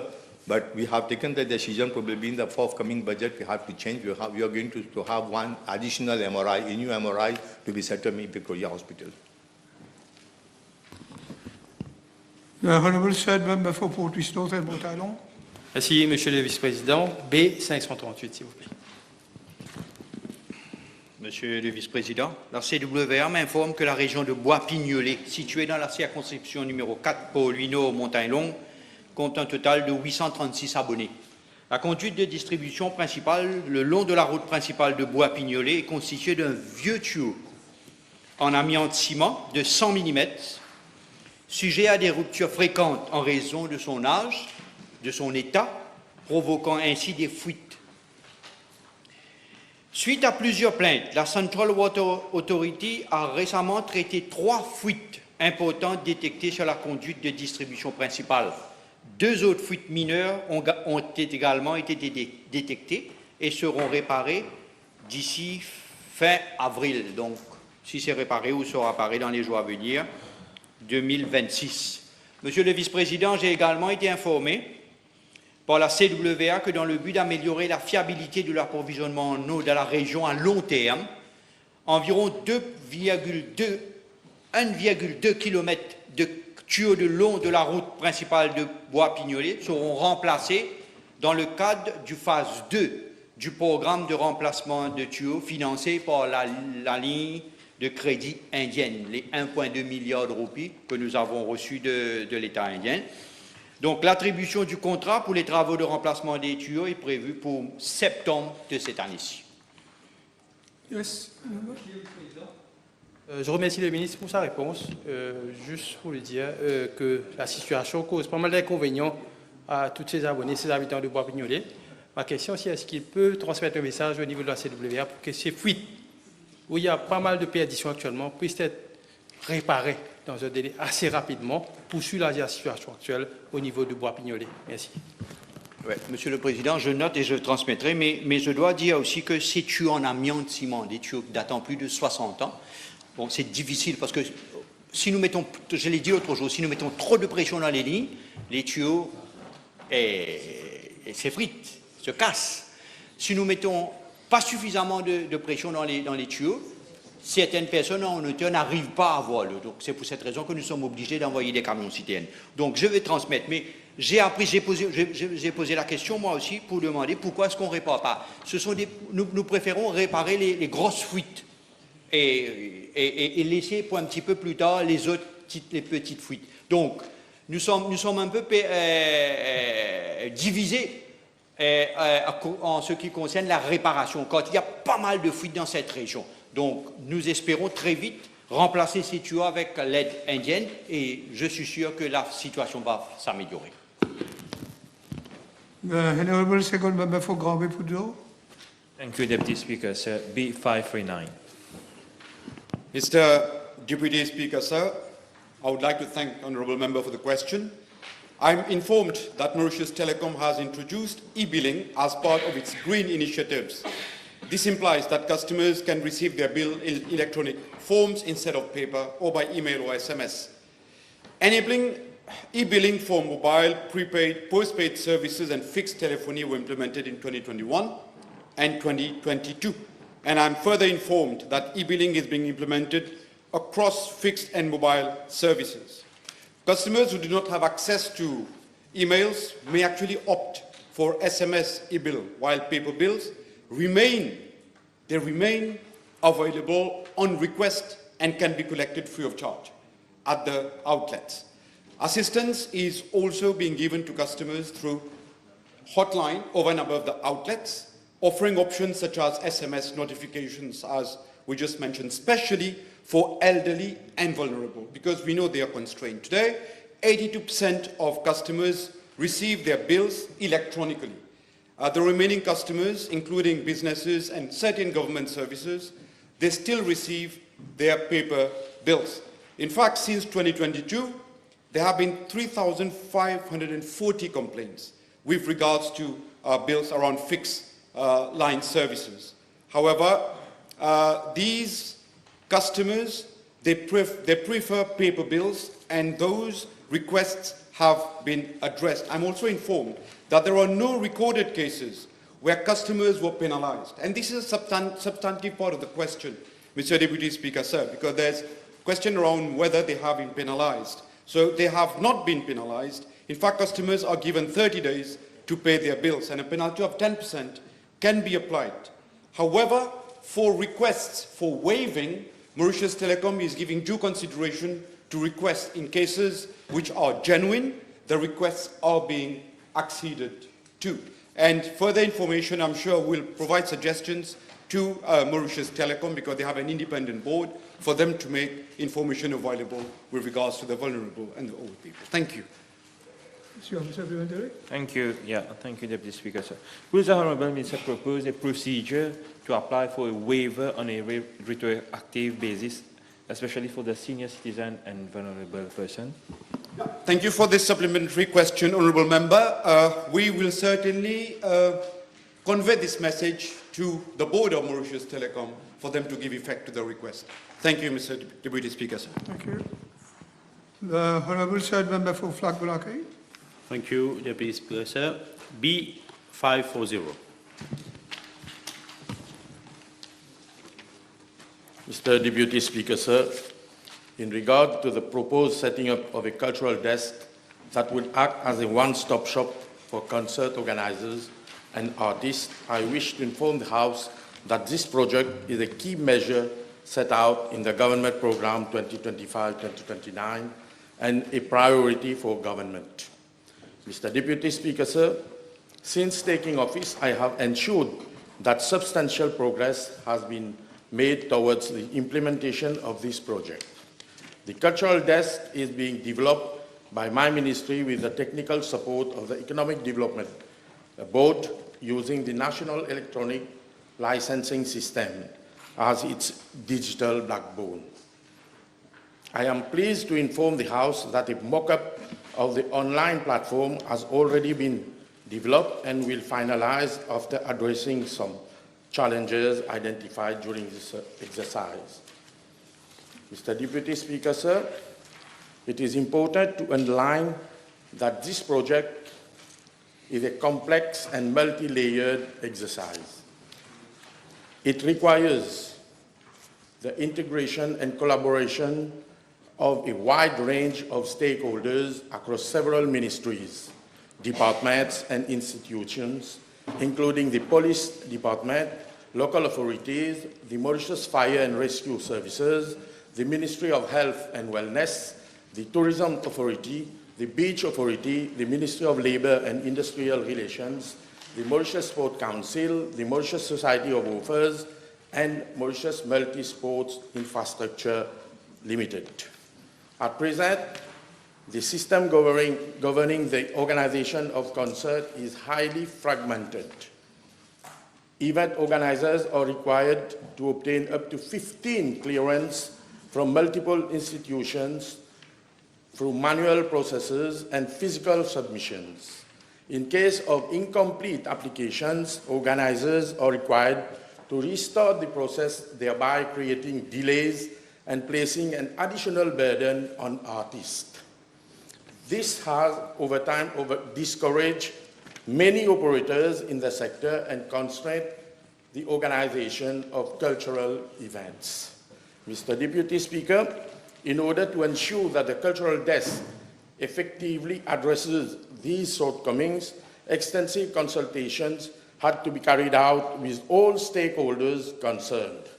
I am informed that around 12 meetings have been held both at the level of my ministry and by the Economic Development Board, in addition to several one-to-one technical sessions with individual stakeholders to map out their respective procedures, requirements, and constraints. Mr. Deputy Speaker, sir, these consultations have brought to light a number of systemic issues which have to be resolved prior to finalization of the system. These include significant divergence in processing timeline across institutions, with some clearances being issued within a few days, while others may take up to 30 days. In addition, there are inconsistencies in payment procedures, with certain institutions requiring payment to the issuance of clearances, while others process payments afterwards. Such disparities, if not addressed, would undermine the objective of creating a streamlined and user-friendly one-stop shop. Another constraint relates to the adoption of one-line payment system. While some government institutions are already integrated with the e-payment gateway, others continue to rely on manual payment processes. In this regard, my ministry has scheduled a meeting with the Accountant General Department and the Ministry of Finance tomorrow with a view to harmonizing and standardizing online payment mechanisms across all relevant institutions.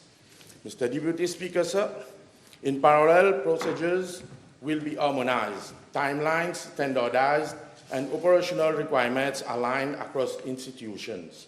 The objectives is to ensure that the cultural desk does not merely replicate existing bottlenecks in digital form, but instead delivers a genuinely simplified and efficient process for users. Mr. Deputy Speaker, I also wish to highlight that certain delays encountered in the implementation of this project were attributable to bottlenecks at the level of the local authorities, where procedures differ from one authority to another, and where inputs were not always provided within the expected time frame. Upon being apprised of this situation, I convened a meeting with my colleague, the Honourable Minister of Local Government, together with chairpersons and chief executives of the local authorities to address all these issues. Following this intervention, progress has improved significantly, with inputs being consolidated and integrated into the system designed in collaboration with the Economic Development Board. Mr. Speaker, once finalized, the system will be presented to the artist community for their validation as soon as possible. Thereafter, the Economic Development Board will conduct training sessions for artists and event organizers to ensure that they are fully equipped to use the platform effectively. At the level of my ministry, officers will be specifically assigned to the culture desk. Minister, do you have long to go? Because time is nearly over. Nearly 50 seconds. 50 seconds.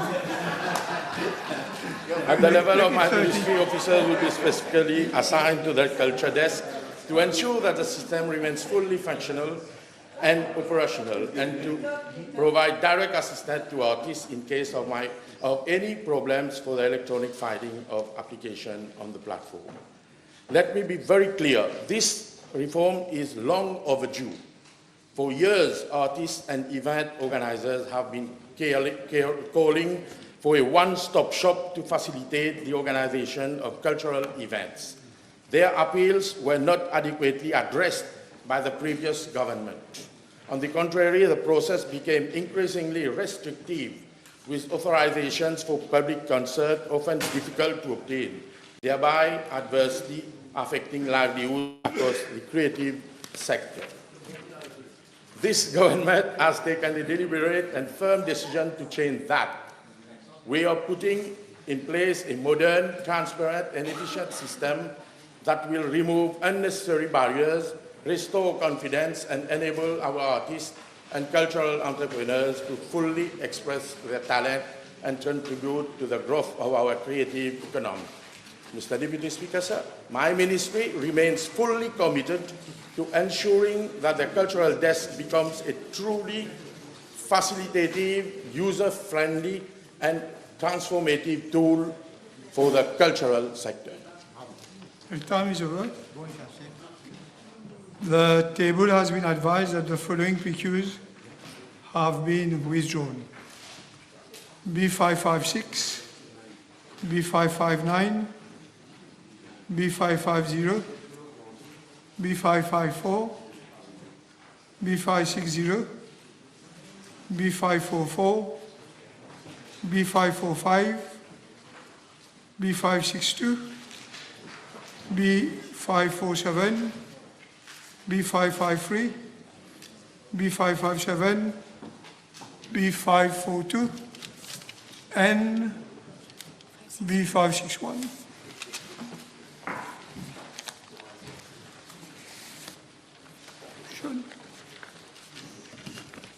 Motion. Honorable Prime Minister. Yes, Mr. Deputy Speaker, I move that all the business on today's order paper be exempted from the provisions of paragraph 2 of Standing Order 10. Seconded. Seconded. The question is that all the business on today's order paper be exempted from the provisions of paragraph 2 of his Standing Order 10. Those in favor say aye. Those against say no. The ayes have it. Statement by Minister. Mr. Deputy Speaker, with your permission, I would like to make a statement on the Chagos Archipelago.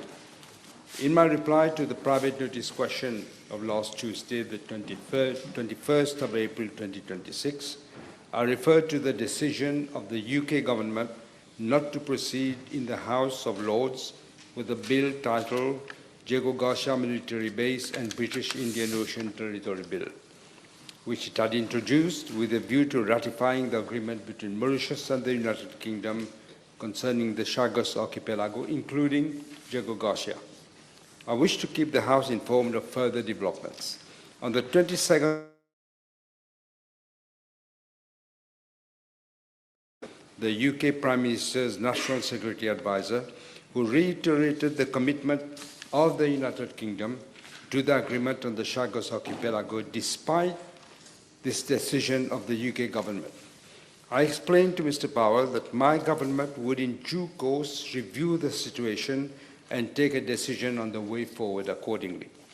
Mr. Deputy Speaker, as I said in my reply to the PNQ on the 21st of April 2026, officials from the UK Foreign, Commonwealth and Development Office were coming to visit Mauritius that very week.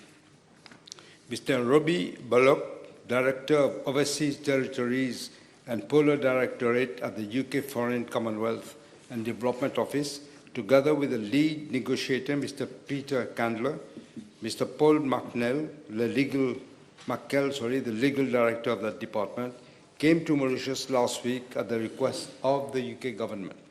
They held talks on the 22nd of April 2026 with the Attorney General and the officers of his office and my office. They also called upon me on the 22nd of April 2026. During the talks, the United Kingdom highlighted that the signature of an updated UK-US exchange of notes in respect of the military base in Diego Garcia is a prerequisite for the Diego Garcia military base and British Indian Ocean Territory Bill to be taken forward in the UK Parliament. The United Kingdom indicated that while an updated exchange of notes had been agreed by the US agencies, it had not yet obtained the approval of the US President and could not therefore be signed. The United Kingdom assured Mauritius that it remains committed to the agreement which it had signed with Mauritius on the Chagos Archipelago. The United Kingdom informed Mauritius that once the updated exchange of notes would be signed by the United Kingdom and the United States, the Diego Garcia Military Base and British Indian Ocean Territory Bill would again be introduced in the UK Parliament. Mauritius underscored that it would not be able to wait for too long for the ratification of the agreement on the Chagos Archipelago by the United Kingdom. We indicated that we would have in due course to review the situation and decide on the way forward. It was agreed that Mauritius and the United Kingdom would hold a virtual meeting in 1 month's time, that is towards the end of May of this year, in order to take stock of developments. Mr. Deputy Speaker, the United Kingdom has agreed that pending the ratification of the agreement on the Chagos Archipelago, the following actions could be taken. A, organization of a heritage visit for the Chagosians to the Chagos Archipelago in line with the request made by Mr. Olivier Bankou and other Chagosians for a visit in a letter they had addressed to me earlier. B, a formal delegation of the Chagosian community would be allowed to visit the UK and to engage with MPs and other organizations as well as the UK press to put forward the views of the original native Chagosians to correct the deliberate misinformation being propagated by some Chagosians living in the UK. C, participation of Mauritian scientists in the annual expedition of the UK's Chief Scientific Advisor to the Chagos Archipelago and the Rat Eradication Expedition to Peros Banos. D. Visit of a UK delegation to Mauritius to undertake a maritime security capability needs assessment. E. Follow-up to the workshop on the Chagos Archipelago Marine Protected Area, organized by the Department for Continental Shelf, Maritime Zones Administration, and the Exploration of my office from the 30th of March to the 1st of April 2026, in collaboration with the Zoological Society of London and with the support of the British High Commission. F. Completion of work on outstanding issues relating to the implementation of the agreement between Mauritius and the United Kingdom on the Chagos Archipelago. And G. Implementation of further actions under the Strategic Partnership Framework, which Mauritius and the United Kingdom signed on the 22nd of May 2026. Thank you, Mr. Deputy Speaker. Thank you. Big Bill, second reading. The Honourable Third Member for Vieux-Grand-Port and Wholesale. Merci, Monsieur le Vice-président. Monsieur le Vice-président, d'abord, permettez-moi de commencer par féliciter l'honorable Attorney General pour avoir présenté devant cette auguste Assemblée ce projet de loi, le Certificate of Character Bill numéro 2 de 2026. Un projet de loi, Monsieur le Vice-président, qui à première vue peut paraître tout simple et sans histoire, mais un projet de loi qui en réalité poursuit un objectif fondamental. Un objectif fondamental car il s'agit d'abord de réduire les obstacles à l'emploi que font face et les citoyens ayant déjà été condamnés par une cour de justice, mais aussi celui de promouvoir, mais non seulement de promouvoir la réintégration, mais non seulement la réintégration, mais aussi la réinsertion des citoyens qui ont été condamnés par une cour de justice. Monsieur le Vice-président, en parcourant ce projet de loi, en fait, je ne peux m'empêcher de constater, je me réjouis même en fait de constater que ce projet de loi s'inscrit pleinement dans la philosophie de ce gouvernement. Ce projet de loi, en fait, Monsieur le Vice-président, s'inscrit pleinement dans la mission même de ce gouvernement.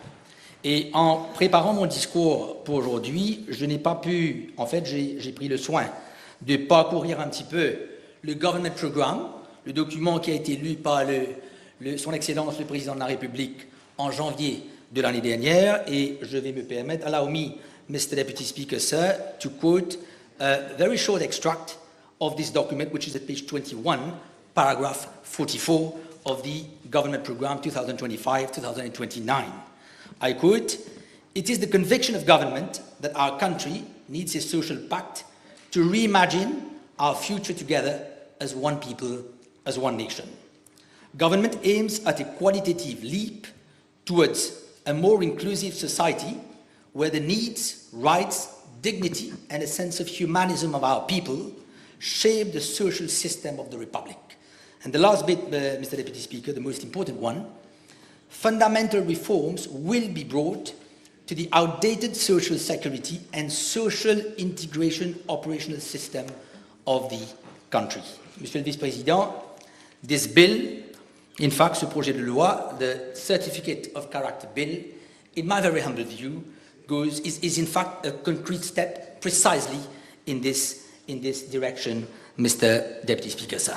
En réalité, Monsieur le Vice-président, ce projet de loi vise à renforcer des provisions déjà existantes, des provisions qui existent déjà dans nos lois, notamment le Equal Opportunities Act. Effectivement, j'ai eu l'occasion de parcourir un petit peu le Equal Opportunities Act et on peut voir sous la définition, sous la section 3, the definition section, that the term criminal record already exists within the definition of status in section 3 of the Equal Opportunities Act. And this piece of legislation, Mr. Deputy Speaker, sir, the Equal Opportunities Act 2008, already prohibits discrimination by employers, especially where the offence is not relevant to the nature of the job which is being contemplated by a prospective employer or by an existing employee. Now, Mr. Deputy Speaker, as I said, in fact, under the Equal Opportunities Act, there may already be existing laws. And in fact, it's precisely to be found under Section 10 and 11 of the Equal Opportunities Act. But that being said, whilst there may be already laws existing under the Equal Opportunities Act, as I said, Sections 10 and 11, on ne peut que constater, Monsieur le Vice-Président, that the reality on the ground tells us a completely different story. And in fact, as a practicing barrister, Mr. Deputy Speaker, I have seen a growing trend for employers to systematically ask for potential employees to provide them with a character certificate in this recruitment process. And in fact, we have seen very recently there has been a massive recruitment process in the LGSC, and we all know that all these candidates for the post of scavengers have been requested to provide character certificates. Et comme moi, je suis sûr que beaucoup de mes collègues ont été approchés par ceux qui ont été recrutés, par certains bien sûr qui ont été choisis, pour nous dire que malheureusement, ils ont un antécédent. And regrettably, Mr. Deputy Speaker, they will be excluded. So, as I said, Mr. Deputy Speaker, whilst this practice of asking for character certificates, in fact, I'm not too sure myself if it fully complies with the data minimization principle under the Data Protection Act. That is itself debatable, but one thing is sure, Mr. Deputy Speaker. Let us be frank and concede. No employee, no applicant for a job can possibly envisage the possibility of challenging this request by a prospective employer to provide a character certificate. We know how cumbersome this can be in terms of the procedure to file a case before a court of law, etc., etc. So they simply comply, Mr. Deputy Speaker. They simply comply, they submit, and too often they are excluded. Donc, Monsieur le Vice-Président, sous l'actuel système, sous l'actuelle loi, le Equal Opportunities Act, la section 10 et la section 11, nous faisons face ici à une contradiction fondamentale. D'une part, nous avons d'un côté l'employeur qui peut demander aux employés potentiels de fournir un certificat de moralité, et d'autre part, la loi nous dit que, la loi telle qu'elle existe, la loi nous dit que ce potentiel employeur ne peut pas discriminer sur cette base. But then again, Mr. Deputy Speaker, how does the applicant go about proving discrimination? How does he show that the decision of the employer to reject his application was due to his criminal record when he has no visibility whatsoever on the recruitment process? In fact, in reality, Mr. Deputy Speaker, the existing provisions under Section 10 and Section 11 of the Equal Opportunities Act, in fact, becomes more theoretical than practical. Et c'est précisément là, Monsieur le Vice-président, c'est précisément là que ce projet de loi intervient. Et quand nous parcourons ce projet de loi, justement la clause 4 du projet de loi, Monsieur le Vice-président, clause 4 of the bill goes further. In fact, clause 4 of the bill makes it now clear that an employer shall not act on criminal record and shall not discriminate an employee or a prospective employee, as the case may be, where the criminal record is not related to the employment. Now, one may argue, Mr. Deputy Speaker, that this is just a repetition of the existing laws. I'm afraid no, Mr. Deputy Speaker. This is not just a restatement of the law. It's just not a restatement of Sections 10 and 11 of the Equal Opportunities Act. Instead, it constitutes the introduction of an enforceable protection in our laws, which may now be invoked by employees and potential employees, ceux qui se sentent lésés, Monsieur le Vice-président. Et en fait, quand nous regardons encore une fois ce projet de loi, clause 12 vient justement apporter un consequential amendment. If we look at clause 12, it brings a consequential amendment à la section 10, justement, du Equal Opportunities Act, dans le but précisément d'aligner le cadre légal afin de garantir à la fois une cohérence, mais aussi, Monsieur le Vice-président, une efficacité plus accrue. Donc, Monsieur le Vice-président, on peut dire que ce projet de loi, le Certificate of Character Bill, va encore plus loin. Il réaffirme une vision essentielle, de notre système de justice pénale. À la fois un système de justice pénale rétributif, parce qu'il est impératif, bien évidemment, que tout système pénal soit rétributif, mais plus important que tout, faudrait-il encore que ce système soit un système qui préconise une justice restauratrice. And this is precisely the purpose of this bill, Mr. Deputy Speaker. A system that does not only punish, but a system that also rehabilitates. A system that also reintegrates, Mr. Deputy Speaker. Mr. Deputy Speaker, I once read that the greatest glory of man is not in his never falling, but in rising every time he falls. And when we look at the content of this bill, the Certificate of Character Bill, it is precisely what this bill brings about. It gives a real meaning to these words, that the greatest glory of man is not in his never falling, but in rising every time he falls. Precisely the purpose of this bill, a second chance, to provide a conducive environment for those who have failed, not to fail again, but to be provided with a second chance, to succeed. And an opportunity, in fact, Mr. Deputy Speaker, to rise and to rise again. Because after all, what is the purpose, Mr. Deputy Speaker, of a criminal justice system if it is not to allow a person, after accountability, of course, if it is not to allow a person to stand up again, to work, to contribute to society, as we would say, d'apporter d'emmener sa pierre à l'édifice, Monsieur le Vice-président.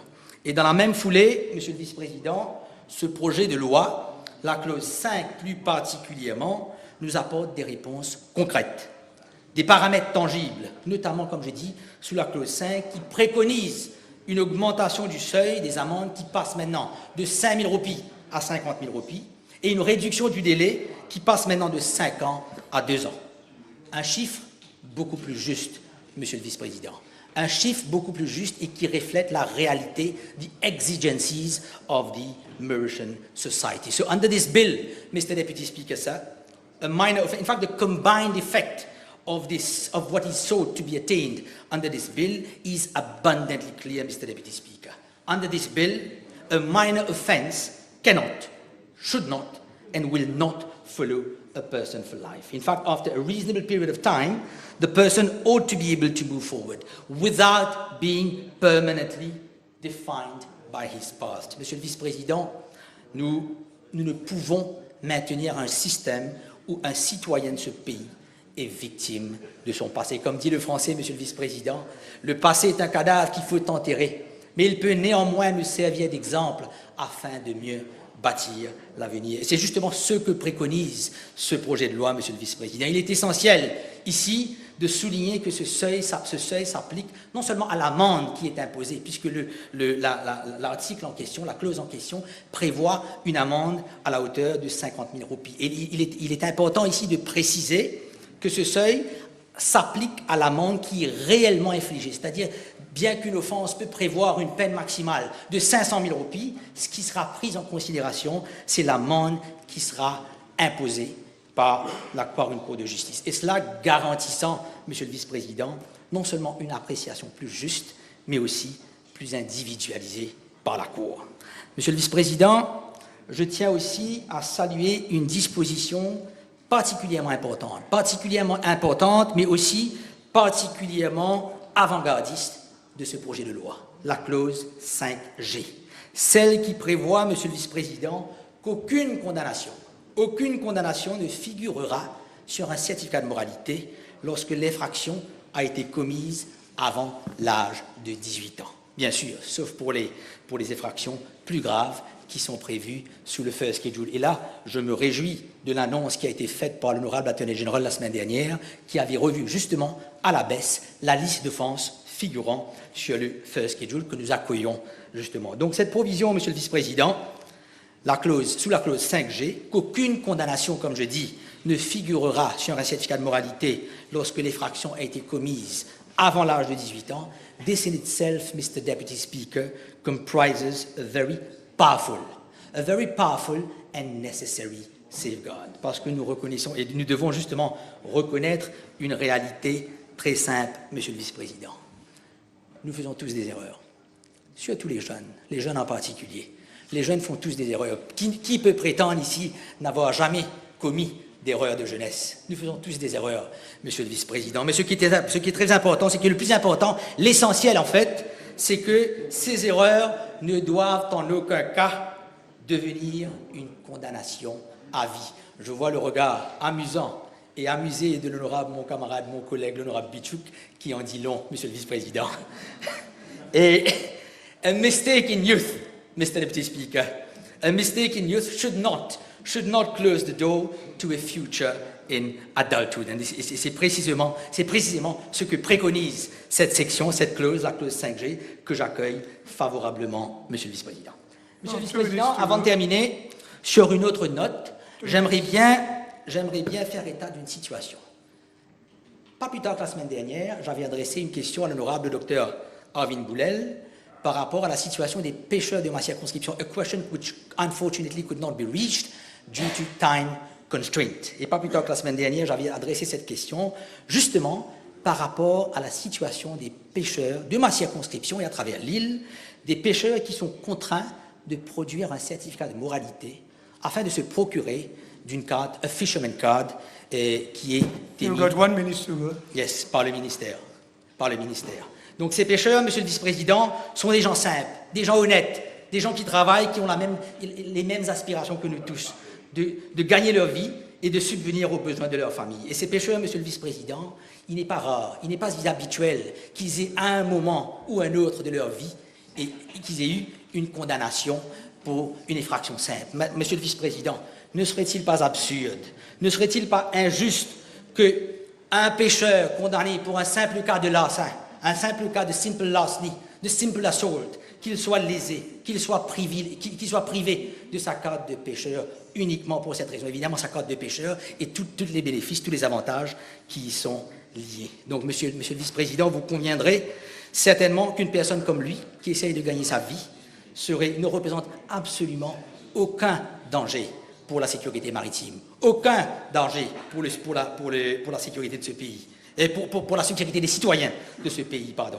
Donc avons-nous, Monsieur le Vice-président, le droit moral de réellement priver un homme ou une femme dans cette situation de son gagne-pain pour cette raison? Non. La réponse est non, Monsieur le Vice-président. That would be most unfair, not only most unfair, but also most unreasonable. Et c'est précisément ce type d'injustice que ce projet de loi, je l'espère, Monsieur le Vice-président, nous permettra de corriger. Monsieur le Vice-président, pour conclure, for too long, our system has not only punished wrongdoings, but it has prolonged that punishment way beyond what justice requires. It has followed people into job interviews, into opportunities, into application for fisherman's card, into application for PSV license, into applications even for registration of an ONG.